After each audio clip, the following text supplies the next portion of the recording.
Hello class, this is Mrs. Gregory. This video is for my 8th grade class. We're working on notes from lesson 36. We're going to be on page 237. All right, let's go ahead and open our books and we'll go ahead and get started. Our notes are going to be about multiplying and dividing integers and terms. So let's go ahead and open that up. And we are on this book right here. We're going to start on new concepts for those of you who are looking at your book or did not bring it. We're going to go ahead and get started. And let me go ahead and just review a little bit on what we may or may not remember about multiplying and dividing not fractions, but integers. Okay, in integers, we're talking about negative and positive numbers. So one of the things I want us to understand is that when we multiply or we divide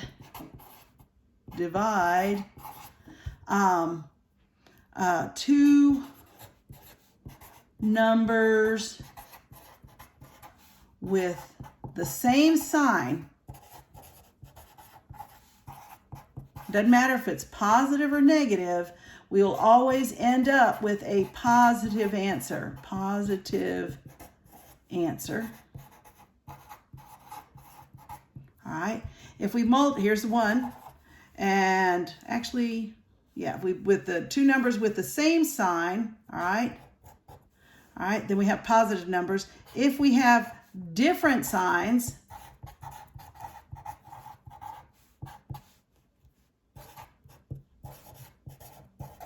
then we're going to end up with a negative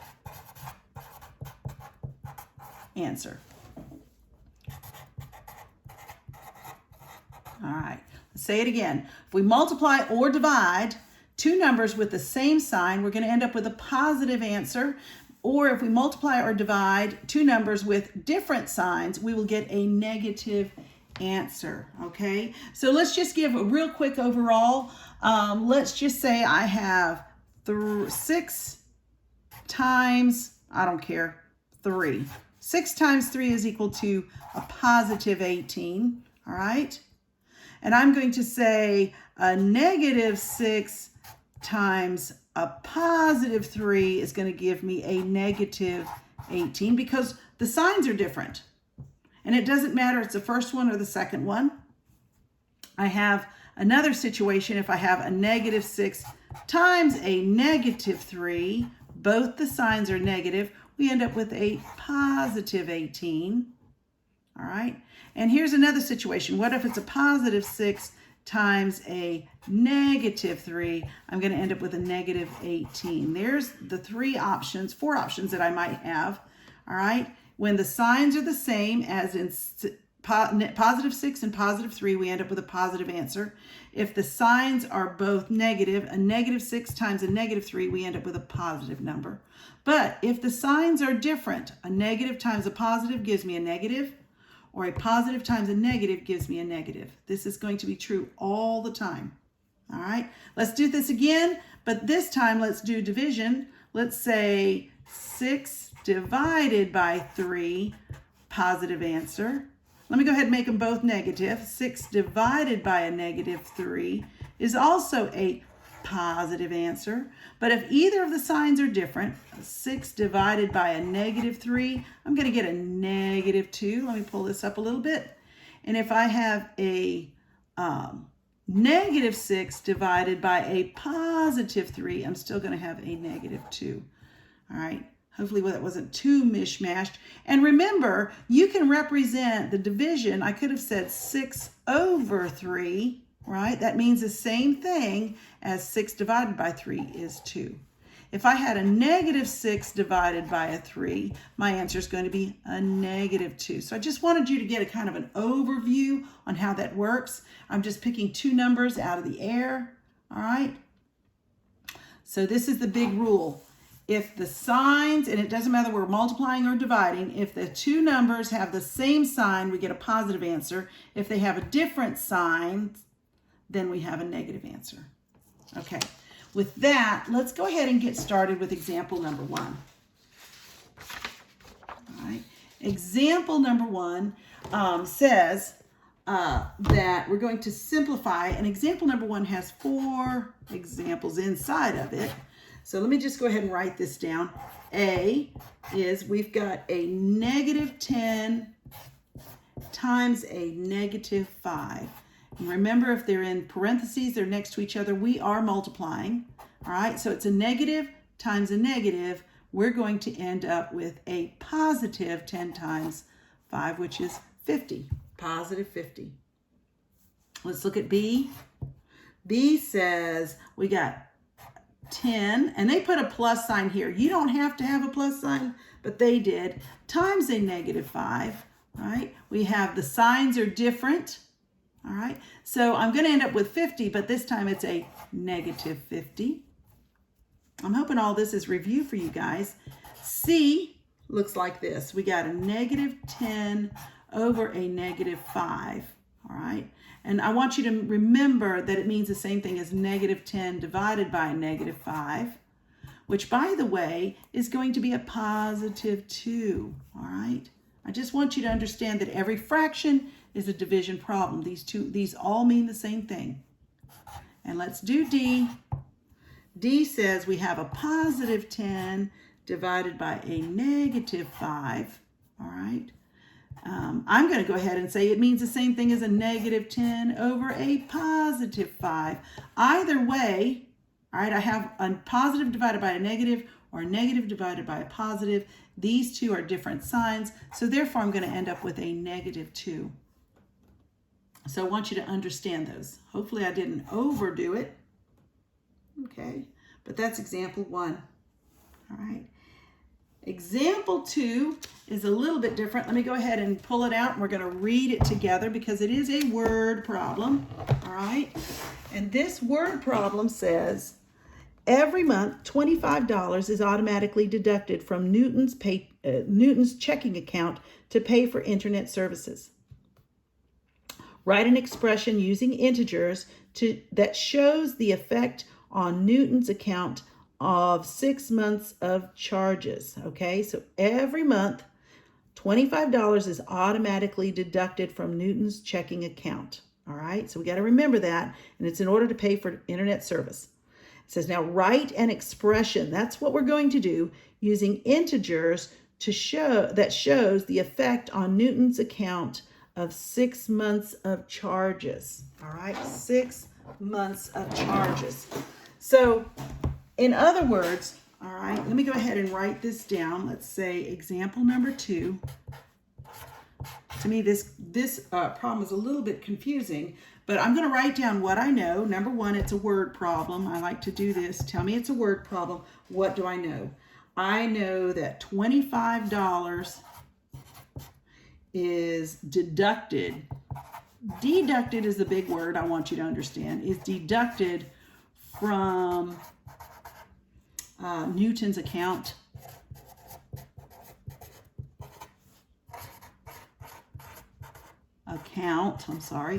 Every month. It's every month. That's how often it happens. Every month. Now, when we say deducted, the word deducted means it's being taken away. And if it's being taken away, we're going to assume it's a negative value. So it's actually a negative 25. So when we add a negative 25, technically we're subtracting 25. Okay, so every month, you know, he ends up with a negative 25. It gets taken out of his account. It says write an expression using integers that shows the effect on Newton's account of 6 months of charges. So we happen to know, I'm going to go ahead and say, let's say every month is charged this.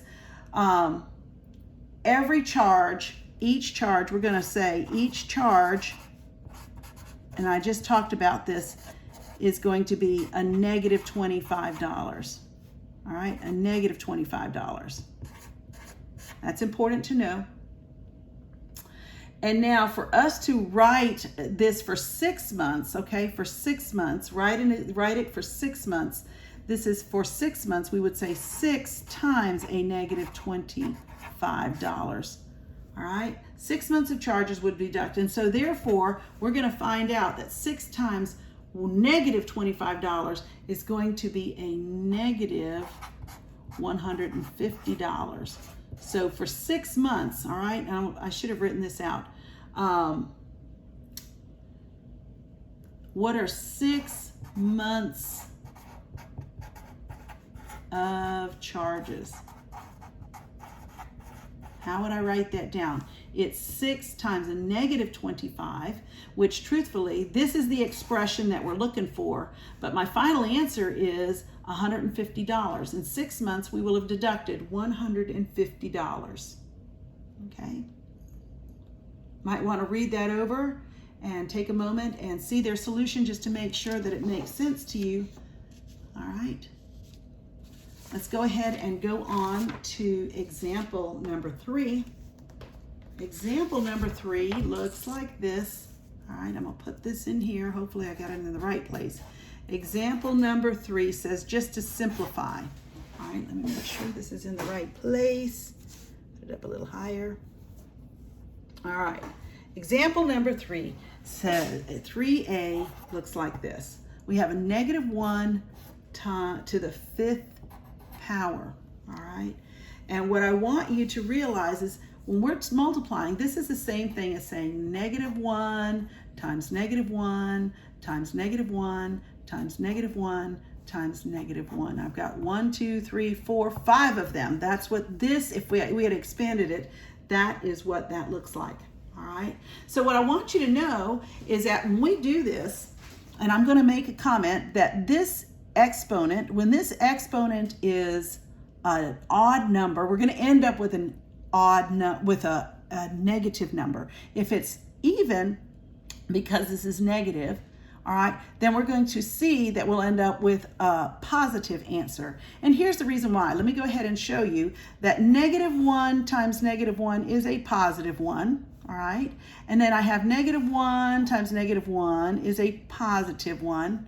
And then we don't have anything to mix with this, so times a negative 1. Then I do it again. This ends up being a positive 1 times a negative 1. And when I'm done, negative 1 times a positive 1 times a negative 1 equals a negative 1. So my final answer is going to be negative 1. Take a moment and look at that.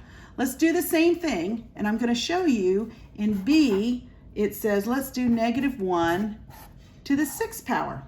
Okay, and let me go ahead and do this again. I'm going to expand it. I got a negative 1 times a negative 1. Let me put these in parentheses. That might help too. I should have done that before. And I end up with 1, 2, 3, 4, 5, and let's put one more in here, times a negative 1. All right, and we're going to evaluate this just like we do everything else. And I'm taking it a little bit more than before. So this, a negative 1 times a negative 1 is a positive 1. I'm going to put it in parentheses. Times a negative 1 times a negative 1, by the way, becomes a positive 1. And then I got this here. A negative 1 times a negative 1 is a positive 1. And from here, we don't have to do this again, but 1 times 1 times 1, it's all positive, is going to give me a positive 1. Now, you don't have to put a number there. You can put a positive there, but it's not necessary. Okay, so hopefully that made sense to you. But remember, here's the deal. What we are going to learn from this example is that when the exponent is odd and we have a negative base, then our final answer will be negative. But if our exponent is even and we have a negative base, that the negative will turn into a positive answer in the end. Okay, all right, that's example number 3. All right, let's go on to example number 4. Example number 4 is now dealing with variables, okay? And that's what we do in pre-algebra is we start learning about variables, and I like to look at variables as kind of mystery numbers. All right, so example number 4 says, let's go to 4A. Example 4, and this times A. What we're going to do, it says for y is equal to x squared. It says find y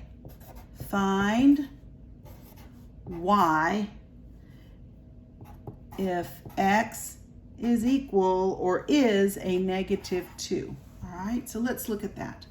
Whenever it does this, we're going to find y. What we're going to do is substitute in x a -2. So we're going to rewrite this. So this time we're going to say y is equal to, and in parentheses, we're going to put a -2 squared. All right. Now I'm going to expand this, and this is -2 times a -2. All right. This becomes a -2 times a -2. And let me put that in parentheses because that helps. So we got a negative times a negative. Y is going to equal to a +4. All right. That's how we know that one. All right, let's do B. And there's my final answer. And then B says x squared is equal to 9. All right. Then x can be which two numbers? Then x can be which, I'm just writing it out, two numbers. All right, let's take a moment and look at that. All right, two numbers. All right, it's obvious, I think most know, that 3 times 3, all right, I know that if I had an x times x, I'm going to get a 9, and I can make the assumption, all right, because this is a perfect square, by the way, x times x, x is equal to 3. There's one answer, but it says we have another option, all right, because 3 times 3 is equal to 9, but we got to remember when we're looking at this and we don't know, it could be that it's a -3 times a -3. There's my other option, equals 9. Therefore, x can also equal a -3. All right? So it's obvious, it seems obvious when we have positives because 3 times 3 is 9. But now that we've introduced this idea of negative integers, we got to remember that a -3 times a -3, right, will give us a +9. Okay? So keep that in mind. Which two numbers are they? 3 and -3. This is going to come up many, many times in our math future, so don't forget that concept, okay? All right, let's go on and talk about something real quick before I do this. All right, now, one of the things that's mentioned on the bottom of page 239, is this idea of a principal square root. All right, and we've talked about the square root. All right, we use this symbol, right, to talk about the square root. And we usually, we understand that the square root usually gives us a positive answer. So it's like the undoing of a square. All right, so let me go ahead and write this, and let's just go back to x squared equals 9. All right, but I can also, if I square root, I can say that x is equal to the square root of 9. These two things are pretty much the same because this is 9 is x squared, which is 3 squared. Or I can say, what's the square root of 9? It's 3. Now, in this case, because we don't know, we have to make the assumption that x could equal a 3, which is obvious, or it could be a -3. We have two options. So that's the reason why we had 4b. I wanted you to see this, is that x is equal to the square root of 9 when we have this situation. And the square root of 9, truthfully, we have two options. It could be a +3 or a -3. All right. Now, with that said, I'm going to go ahead and show you pictures of a rule in your book. It's in your book. I want you to take notice of this specific rule. All right. Now, and what's interesting about this is, and this is something you'll need to memorize, and we've talked about it in the past, is the rule for operations with adding. This is addition, all right? And we went through extensively how to add integers, all right? And we talked about how to subtract integers, all right? We went through this rule. And I know we've spoken about this extensively, and now we've just added the multiplying or dividing. Actually, multiplying and dividing is much easier than adding and subtracting. All right, so what we do is that multiply or divide as indicated, but we determine the sign, all right? If two numbers have the same sign, the answer is positive. If the two numbers have different signs, the answer is negative. That's really the big rule we're learning today is this section. And you guys might want to refresh yourself on adding and subtracting integers, all right? And I have talked to you about adding this, if the add-ins or the two numbers that we're adding together are the same, have the same sign, then we want more of the same, so we're adding.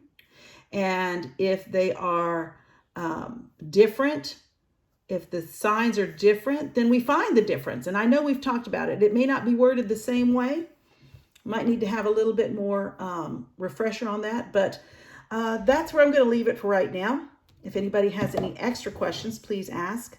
So I'm going to go ahead and go over example 5 and example 6, and we should be ready to start our practice set next, okay? All right, so let's look at example 5, and it says to simplify. I'm going to give you, it seems like the long way to do this, but it's the best way right now until we get more. But we're going to multiply 6 times x squared y. All right, this expression, we're going to multiply it with negative 2x, y, and z. All right, lots of variables here. All right, and what we want to do is know that I'm pretty much going to regroup. I'm going to kind of rewrite this so that I have all my common variables together.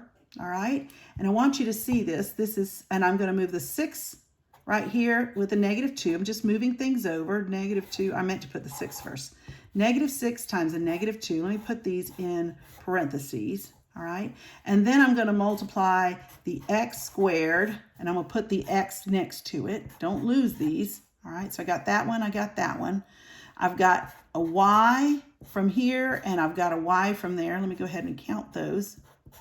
And then I've got a z. All right. Now, I'm going to go ahead, and I can go ahead and multiply these. 6 times a negative 2 is a negative 12. Nothing changes there. Then this is x times x times x. If I break that down, that's actually x times x times x. And guess what? That gives me x cubed. Technically, I can say x 2 plus 1 because you always assume there's a 1 there. Y times y is y squared. And then I'm left with a z. Final answer. All right, now that can be a little confusing. All I did was regroup.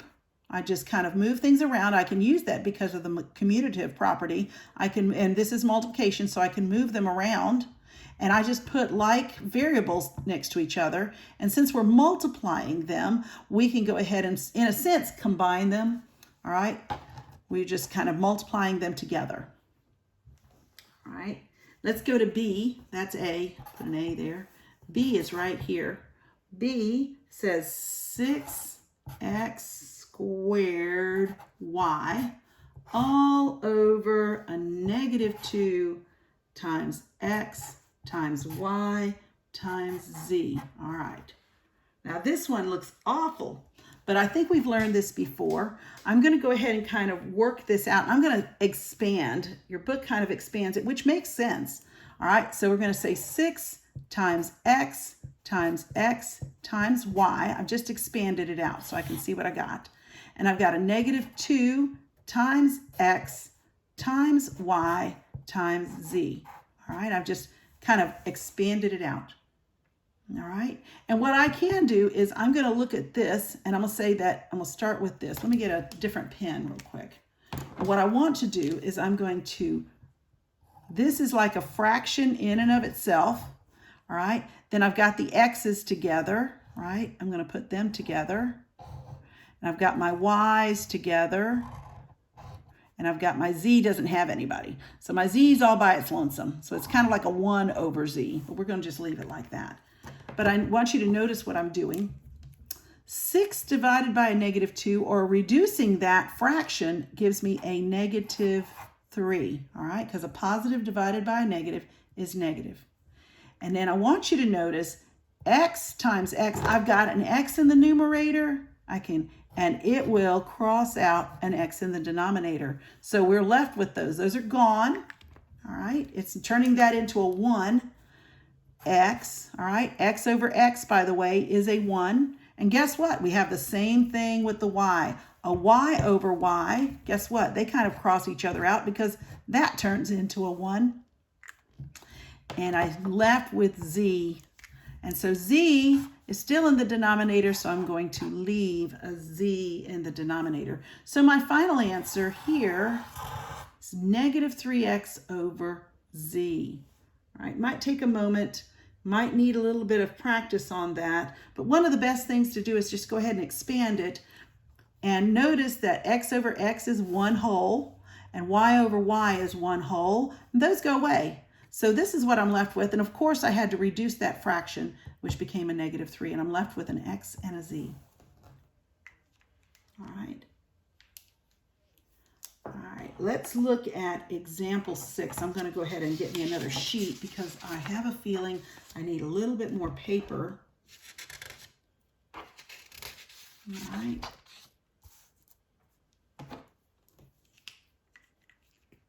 All right, example 6. All right, says to expand. So let's expand it, all right, so we've got A says 3x times 2x minus 4. Well, what do they mean by expanding? What we're going to do is use our distributive property, okay? I'm going to write that down. Use distributive property. That's our big thing we're doing here right now. And when we distribute, which means this 3x has got to be multiplied to everything inside the parentheses. So when I expand it, this is going to be 3x times 2x minus 3x times 4. All right? There's my minus sign.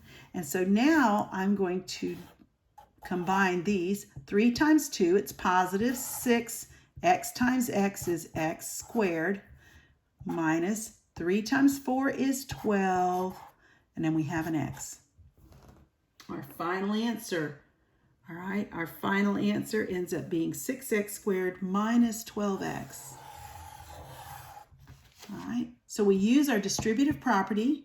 We distribute the 3x to everything inside the parentheses because we're multiplying this times this expression inside the parentheses.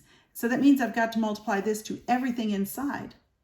Okay, hopefully that makes sense. All right, B looks like this. It says negative 3x times 2x minus 4.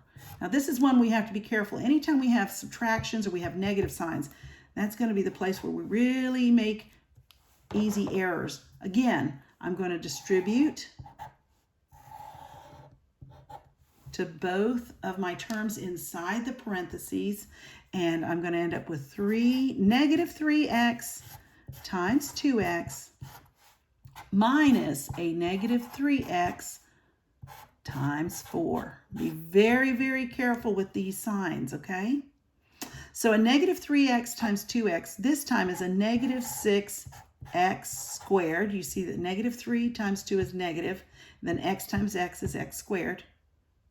All right, and then I'm going to say negative, and then negative 3 times 4 is a negative 12, and then we have an x, negative 12x. All right, and here's my issue. Whenever I have a subtracting a negative, that turns into a positive. So we end up with negative 6x squared. This subtracting a negative becomes a positive 12x. All right, this little guy here, anytime you see a minus like this, I want you to turn this into a positive sign, okay? This is very important, all right? So our final answer here is this, all right? That's the end of our examples. what I'd like for you to do, if you do still have questions on this, is I want you to take a moment and go look at the websites that I had mentioned before, dealing with that deals with YouTube has a couple of extra places, and in fact I lost that sheet, I'm sorry, that gives you some more information. I would like for you to go to YouTube and look up some other math. Math Antics is one of them. Let me write that down. Math Antics. I'm going to write it again because I keep losing my one sheet. Math Antics. Math Help. And I believe Mario's Math Tutor is the other one. Mario Math Tutoring. These are just 3 places these are all YouTube sites, that you can get extra tutoring for free. All right, go look them up. In this case, you could say Math Antics and go in and write multiply integers or divide integers, and you'll get some help on those. Okay, you guys have a great day.